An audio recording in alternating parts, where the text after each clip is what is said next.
Hello, Matt G4IYT here. Today we're looking at the full license mock examination number 2, version 1.6. We've reached question 6, which reads, if a check of the EMF compliance distance shows that it extends outside the licensee's private premises and grounds, then it will be necessary to A. Apply for planning permission to extend the boundary of the premises to cover the affected area.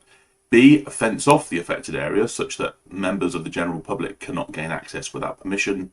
C. Ensure that transmission does not take place if the general public are, or can expect it to be, present in the affected locations. Or D. Notify both Ofcom and the local authority of the extent of the increase, ensuring that it is no more than the 5% permitted in the planning regulations. The EMF compliance distance here refers to the distance that we need to keep between ourselves or the general public and any transmitting antennas, and this is to make sure that we're not subjecting anyone to unsafe levels of radiation. Typically, we'd compute this using this calculator that's shown in the full license manual. This is the spreadsheet version.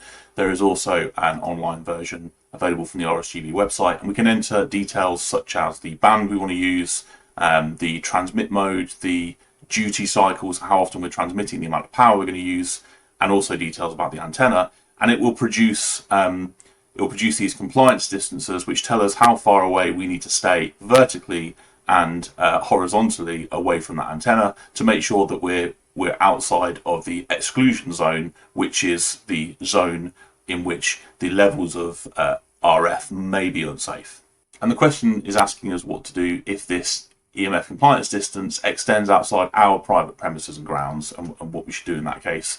There's a couple of answers we can get rid of straight away. So fence off the affected area such that members of the general public cannot gain access without permission. Well, if the compliance distance extends beyond our private premises and grounds into public property, such as public footpath or a park, then that would be no good. We can't go fencing off areas of the park. Similarly, it may extend into a neighbour's garden, and I'm sure your neighbours aren't going to be happy if you start fencing off parts of their garden. Similarly, applying for planning permission to extend the boundary of the premises to cover the affected area. Well, again, your neighbour might not be happy if you applied for planning permission to extend the boundary of your garden into theirs.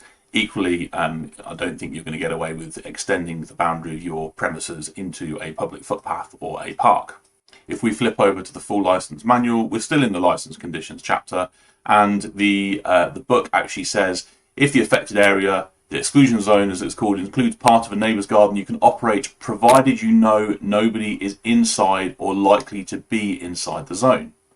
Alternatively, you can reduce power so that the zone does not extend outside your property. However, that's not one of the answers here. So looking at the answers again, we've got ensure that the transmission does not take place if the general public are or can be expected to be present in the affected locations. This makes the most sense. And there are ways you can do this, such as you could have a view of that area. You could use a CCTV system to monitor that area and make sure you're not transmitting if you notice that your neighbour or members of the general public are within that exclusion zone. And just to knock off this final answer, well, Ofcom may be interested in the exclusion zone if they ever come to look at your station for any reason, but I'm sure the local authority aren't interested at all as long as the general public aren't in danger.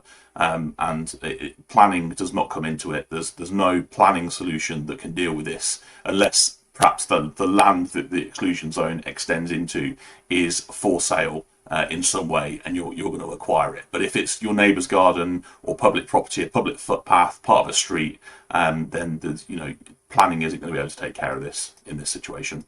So we've selected option C, and looking at the answers, we can see that question C, the answer is option C. Thank you very much. I'll catch you for the next one.